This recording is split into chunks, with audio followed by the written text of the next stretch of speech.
Hello दोस्तों, welcome back to our channel study IQ judiciary. मैं अपूर शर्मा स्वागत करता हूं स्टडी आईक्यू के इस यूट्यूब प्लेटफॉर्म पर। और आज के इस इंपॉर्टेंट सेगमेंट में बात करने वाले हैं दिल्ली जुडिशियल सर्विसेज की।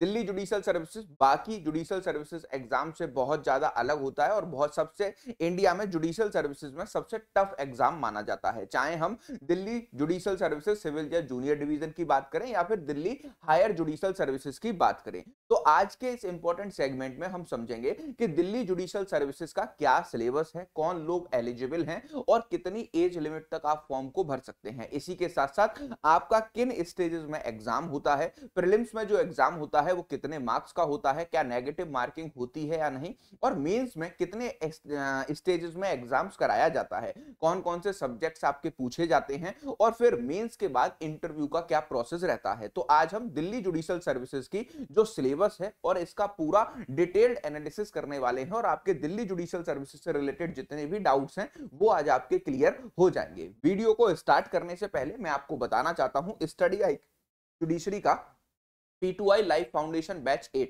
जिसमें आपको जुडिशियल सर्विसेज की कॉम्प्रिहेंसिव तैयारी प्रीलिम्स, मेंस और इंटरव्यू के प्रोस्पेक्टिव से कराई जाती है और ये पूरा बैच आपका लाइव रहता है। इस बैच में एडमिशन लेने एनरोल करने की जो लास्ट डेट रखी गई है वो आपकी 14 अक्टूबर रखी गई है।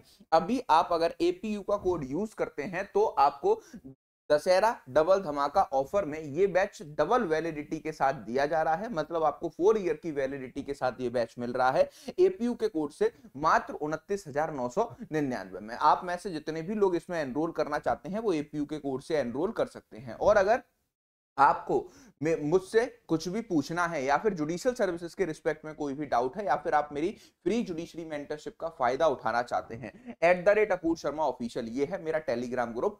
वीडियो के डिस्क्रिप्शन में इसका है लिंक, वहां पर मुझसे कनेक्ट होकर के आप कोई भी जानकारी ले सकते हैं। चलिए अब हम आ जाते हैं आज के अपने डिस्कशन पर। सबसे पहले दिल्ली जुडिशियल सर्विसेज का जो एग्जाम है वो 3 स्टेजेस में कंडक्ट कराया जाता है। आपका पहले प्रीलिम्स होता है 200 मार्क्स का, जिसमें आपकी 0.25 की नेगेटिव मार्किंग रहती है। और फिर आपका अगर आप प्रीलिम्स को क्वालिफाई करते हैं तो फिर आपकी मेंस स्टेज होती है और मेंस स्टेज में आपको 4 पेपर देखने को मिलते हैं। फिर अगर आप मेंस को क्वालिफाई करते हैं तो आपको इंटरव्यू स्टेज पर जाना होता है। और जब आप इंटरव्यू स्टेज पर जाते हैं तो आपको देखने को मिलता है कि प्रीलिम से इंटरव्यू तक की स्टेज को क्वालिफाई करने के बाद दिल्ली में आप सिविल या जूनियर डिवीजन बनते हैं। तो अगर हम प्रीलिम्स की बात करें तो प्रीलिम्स में आपको देखने को मिलेगा कि आपका ऑब्जेक्टिव टाइप पेपर होगा जहां पर 25% की आपकी नेगेटिव मार्किंग रहती है। ठीक है, 200 क्वेश्चन आते हैं और 200 क्वेश्चन को आपको सॉल्व करना होता है, जिसमें आपका minimum eligibility criteria general category के लिए 60% है कि आपको 60% मार्क्स तो लाने ही होंगे। और अगर आप 60% मार्क्स नहीं लेकर आ पाए हैं तो आप जो है जो कट ऑफ बनेगी उसकी बेसिक कट ऑफ को भी क्लियर नहीं कर पाएंगे। इसके साथ साथ सेकेंड स्टेज आपकी मेंस की होती है जहां पर आपको डिस्क्रिप्टिव आंसर लिखने होते हैं और डिस्क्रिप्टिव आंसर लिखने के बाद मेंस के जो मार्क्स होते हैं उसके बेसिस पर आपको इंटरव्यू के लिए कॉल किया जाता है। और जो भी लोग इंटरव्यू वॉइस वाइवा को क्वालिफाई करते हैं तो प्रीलिम्स और मेंस के मतलब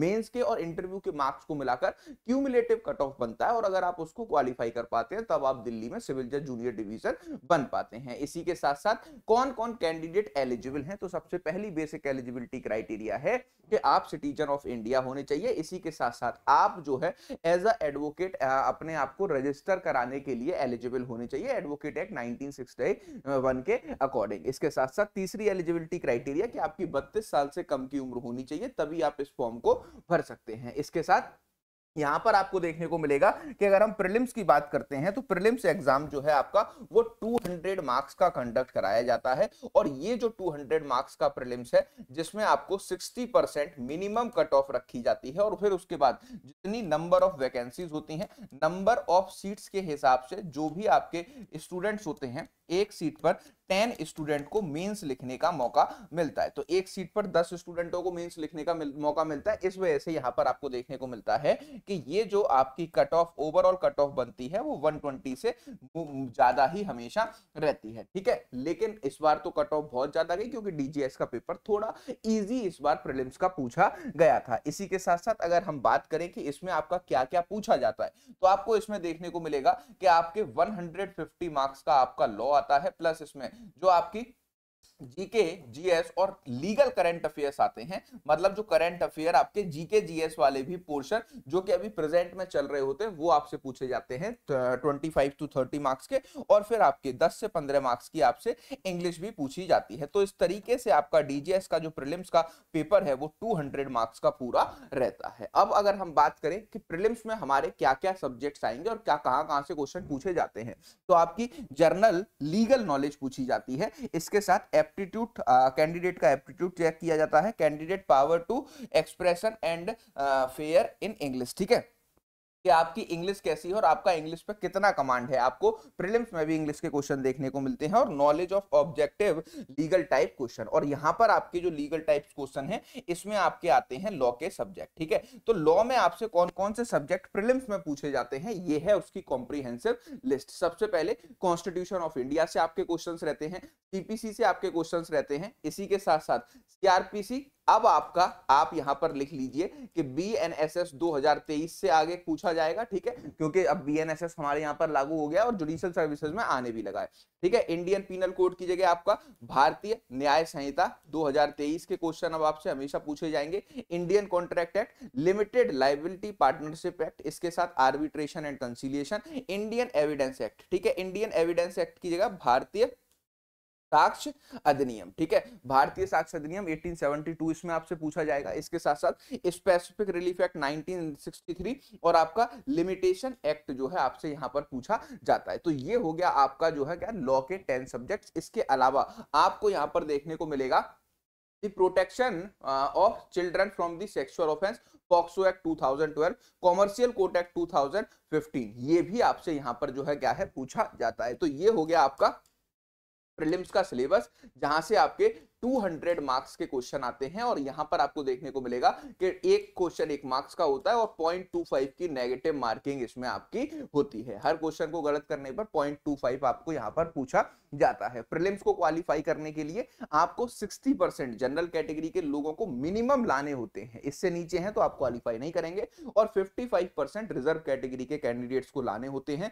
जब हम बात करते हैं प्रीलिम्स की कट ऑफ बनाने की, तो यहां पर आपको देखने को मिलेगा कि जितनी भी टोटल नंबर ऑफ पोस्ट होंगी, ठीक है, टोटल नंबर ऑफ पोस्ट जितनी भी वैकेंसीज होती हैं इनटू 10 कर लीजिए आप, उसके जो है एक सीट पर 10 बच्चों को मेंस लिखने का मौका मिलता है। 10 बच्चों को मेंस लिखने का मौका मिलता है। ठीक है, ओवरऑल वैकेंसीज पर। अब यहां पर सबसे बड़ा सवाल ये उठता है कि मेंस किस तरीके से कंडक्ट कराया जाता है। तो अगर हम दिल्ली जुडिशियल सर्विसेज के मेंस की बात करें तो आपके प्रैक्टिकल और आपके illustration based question, situation based question बहुत पूछे जाते हैं, और हर एक ऐसी प्रॉब्लम दी जाएगी जो कि आपके हर जो है लॉ से डील कर रही होगी। तो वहां पर आपको अपना इंटेलेक्चुअल माइंड यूज करना पड़ता है कि कौन से सेक्शंस को कहां पर यूज करना है। ठीक है, तो ये इस तरीके के प्रैक्टिकल अप्रोच के क्वेश्चंस बहुत आते हैं।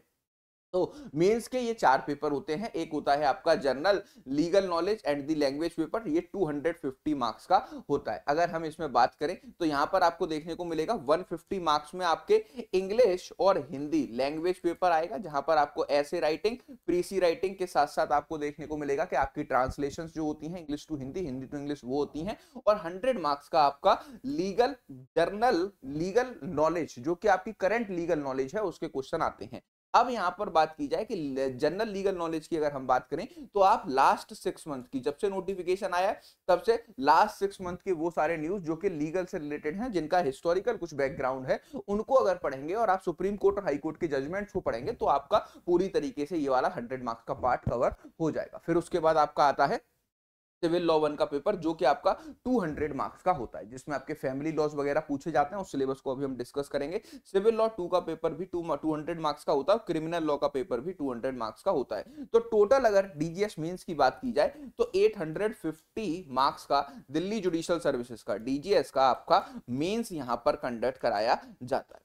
ठीक है, मेंस यहां पर आपका कंडक्ट कराया जाता है। इसी के साथ साथ अगर हम बात करें आपके कि जो आपका पेपर है 250 मार्क्स का, 250 मार्क्स वाले पेपर में मैं आपको बता चुका हूं कि आपके ऐसे राइटिंग, ट्रांसलेशन और प्रीसी राइटिंग जैसी चीजें आती हैं, जहां पर आपको जो है आपके इंग्लिश टू हिंदी और हिंदी टू इंग्लिश का जो है ट्रांसलेशन भी आते हैं। 150 मार्क्स का ये पूरा सिलेबस रहता है, और 100 मार्क्स का general knowledge legal current affairs का टॉपिक्स आपके इसमें रहते हैं, जहां पर वेरियस सुप्रीम कोर्ट और हाई कोर्ट के जजमेंट्स आपसे यहां पर पूछे जाते हैं। इसके बाद अगर हम बात करें सिविल लॉ पेपर 1 की, तो सिविल लॉ पेपर 1 में आपको देखने को मिलेगा इंडियन कॉन्ट्रैक्ट एक्ट 1872 से क्वेश्चंस रहेंगे, sales of goods act 1930, transfer of property act 1882, specific relief act 1963, Hindu law और मुस्लिम लॉ, पर्सनल लॉ से आपके क्वेश्चन रहते हैं, Delhi rent control act 1958, law of tort से आपके क्वेश्चन रहते हैं, Delhi municipality council act 1994 and Delhi municipal corporation act 1957, इसके साथ साथ कॉमर्शियल कोर्ट एक्ट 2015। ये आपका सिविल लॉ 1 का सिलेबस है, जहां पर 200 मार्क्स का आपका मेंस का पेपर इन सारे सब्जेक्ट से आपका कवर कराया जाता है, या फिर आप कह सकते हैं कि आता है। क्लियर? इसके साथ साथ सिविल लॉ 2 में आए तो सिविल लॉ 2 में आपका सिविल प्रोसीजर कोड 1908 से आपके क्वेश्चन रहेंगे। इंडियन एविडेंस की जगह आप लिख लीजिए भारतीय साक्ष्य अधिनियम 2023 से आपके क्वेश्चन रहेंगे। लिमिटेशन एक्ट 1963 से आपके क्वेश्चन रहेंगे। इसी के साथ साथ registration act 1908, arbitration and conciliation act 1996, इसके साथ साथ आपका ट्रेडमार्क एक्ट 1919 और कॉपीराइट एक्ट 1957। ये आपका सिविल लॉ का पेपर रहेगा, जो कि आपका 200 मार्क्स का होता है। ठीक है, इसके साथ साथ अगर हम क्रिमिनल लॉ की बात करें तो क्रिमिनल लॉ में आपको देखने को मिलेगा कि आपका the code of criminal procedure, मतलब अब आपका भारतीय नागरिक सुरक्षा संहिता 2023 से क्वेश्चन रहेगा। फिर इंडियन पीनल कोड, भारतीय न्याय संहिता 2023 से क्वेश्चन रहेगा। इंडियन एविडेंस एक्ट 1872 से आपका क्वेश्चन रहेगा। ठीक है, इंडियन एविडेंस की जगह भारतीय साक्ष्य अधिनियम 2023 से आपका जो है पेपर रहेगा। Protection of women from domestic violence act 2005 पूछा जाता है। नेगोशिएबल इंस्ट्रूमेंट एक्ट 1881 पूछा जाएगा। Sexual harassment of women at work place prevention prohibition and redressal act 2013, मतलब और इसके साथ juvenile justice care and protection of children act 2015। ये आपका जो है क्रिमिनल लॉ का पेपर रहेगा, दैट इज पेपर 4, जो कि आपका 200 मार्क्स का मेंस में पूछा जाएगा। तो ये आपका डिटेल्ड सिलेबस हो गया दिल्ली जुडिशियल सर्विसेज के मेंस का। अब यहां पर जो है जो भी लोग आपके मेंस को क्वालिफाई करेंगे, मेंस को क्वालिफाई करने वाले लोगों में आपको देखने को मिलेगा कि आपका तो 4 पेपर होते हैं मेंस में। पेपर 1 सिविल लॉ पेपर 1, ठीक है, पेपर 1 जीके जीएस वाला और लैंग्वेज वाला, फिर सिविल लॉ 2 और आपका क्रिमिनल लॉ। ठीक है, इन पेपर में आपको ओवरऑल 40% मिनिमम मार्क्स लाने होते हैं और इन सबको मिलाकर के आपके 50% से ज्यादा मार्क्स होने चाहिए जनरल कैटेगरी में। और अगर आप रिजर्व कैटेगरी से आते हैं, ठीक है, तो आपको यहां पर क्लियरली बताया गया है कि आपको जो है 40% वो आपको इन सारे क्राइटेरिया में को बीट करना होता है। फिर अगर आप ये वाला क्राइटेरिया बीट करते हैं तो दिल्ली जुडिशियल सर्विसेज के आपको वॉइस वाइवा, आप बोल सकते हैं इंटरव्यू के लिए आपको कॉल किया जाता है, अगर आप ओवरऑल कट ऑफ को क्रॉस कर पाते हैं तो। ठीक है, फिर आपका यहां पर आपको देखने को मिलेगा कि आपका जो दिल्ली जुडिशियल सर्विसेज का इंटरव्यू है वो कंडक्ट कराया जाता है। और इंटरव्यू की बात करें तो ये 150 मार्क्स का, कितना टोटल 150 मार्क्स का इंटरव्यू रहता है। और इनमें आपको जो है 150 मार्क्स के पूरे इंटरव्यू को जो है क्या देना होता है। और फिर इसके बाद आपका जब इंटरव्यू हो जाता है तो मेंस के 850 marks, 150 marks for interview, 1000 marks में से आपकी ओवरऑल कट ऑफ बनती है। ठीक है, ओवरऑल कट ऑफ बनती है। और अगर आप ओवरऑल कट ऑफ को पूरी तरीके से क्वालिफाई कर पाते हैं तो आप बनते हैं दिल्ली जुडिशियल सर्विसेज में मेट्रोपॉलिटन मजिस्ट्रेट। ठीक है, क्लियर है? तो ये है पूरा का पूरा दिल्ली जुडिशियल सर्विसेज की पूरी स्ट्रेटजी, सिलेबस और आपका पूरा कॉम्प्रिहेंसिव प्लान, कौन कौन एलिजिबल है, कौन कौन नहीं।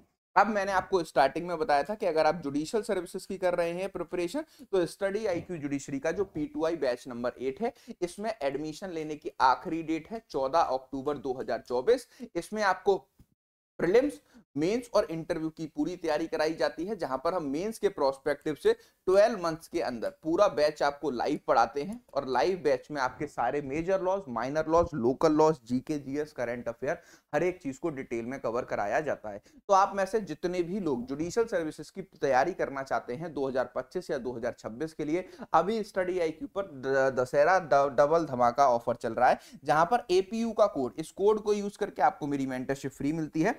29,999 में। कितने में? 29,999 में 4 ईयर की वैलिडिटी के साथ ये पूरा कोर्स आपको दिया जा रहा है, जहां पर आपको हर क्लास के हैंड रिटन नोट्स से लेकर क्रक्स नोट्स, हर क्लास के आपके डेली बेसिस पर एमसीक्यू, मंथली बेसिस पर मॉक पेपर, प्लस आपके हर क्लास के बाद में आपके जो वीकली बेसिस पर मेंस की मॉक टेस्ट सीरीज है वो चलती रहती हैं। 14 अक्टूबर तक आप इस डबल धमाका ऑफर का लाभ ले सकते हैं और एपीयू के कोर्स से इस बैच में एडमिशन ले सकते हैं। इसके रिस्पेक्ट में आपको कोई भी डाउट होता है, कोई भी क्वेरी होती है, आप मेरी जुडिशियल सर्विसेज की मेंटरशिप को फ्री ऑफ कॉस्ट लेना चाहते हैं, @अपूर्व शर्मा ऑफिशियल ये मेरा टेलीग्राम ग्रुप है। वीडियो के डिस्क्रिप्शन बॉक्स में जाइए, वहां पर टेलीग्राम का लिंक आपको मिलेगा, वहां से आप मुझसे कनेक्ट करके इसके रिस्पेक्ट में कुछ पूछ सकते हैं। और अगर आपको ऐसे ही किसी अदर स्टेट्स के रिस्पेक्ट्स में जानना है तो आप वीडियो के कमेंट्स में जरूर बताइएगा। मैं अदर स्टेट्स की भी पूरे स्ट्रेटजी, एलिजिबिलिटी क्राइटेरिया, सिलेबस को डिटेल में आपके साथ डिस्कस करूंगा। मिलते हैं नेक्स्ट वीडियो में। Thank you for